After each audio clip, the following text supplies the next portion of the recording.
And finally, in conclusion, this book was really, it's called Aqidah Nasafiyya. This book was the book that was studied in the later Muslim colleges, and usually with a commentary by Sa'duddin al-Taftazani, one of the great intellectual giants of our tradition. And to give myself and the students some hope, he was actually considered very, very stupid when he was in the madrasa, and he had just an opening and suddenly became extraordinarily brilliant.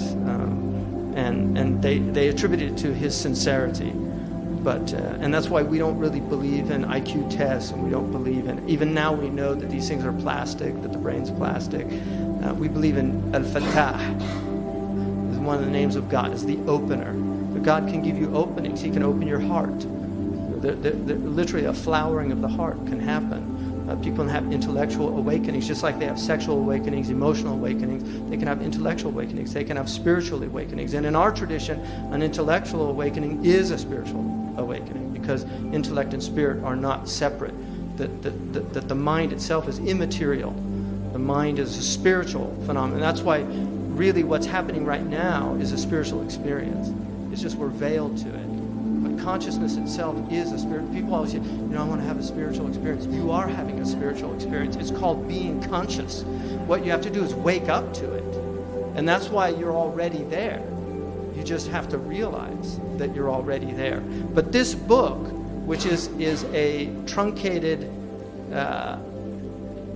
summary of a vast metaphysical tradition. And at the later period, they were no longer studying that tradition. They were studying the fruits of that tradition. And that's why so many of our scholars that have studied don't really grasp the underlying foundations of this, because they did not get the tools to do that.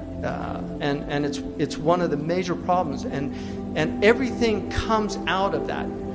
In other words, the metaphysical foundation of your tradition is going to inform your ethics, your economics, and your politics. Muslims never produced a Machiavelli. All of our political literature is ethical. We never produced a Machiavelli. Muslims no longer have serious ethical philosophers, and so we're in crisis there, which is why you can have scholars defending suicide bombing, because they don't understand the implications of what suicide bombing actually means, right? What it means ethically, morally. The idea of opening the door of suicide, one of the gravest sins, a sin against the gift of life. Opening up the door of suicide to depressed people, to people that just want to check out of the planet. There's a lot of them around. Some of them, the only thing that's keeping them here is their faith. So you open up the door within the faith, and suddenly, who wants to hang around here?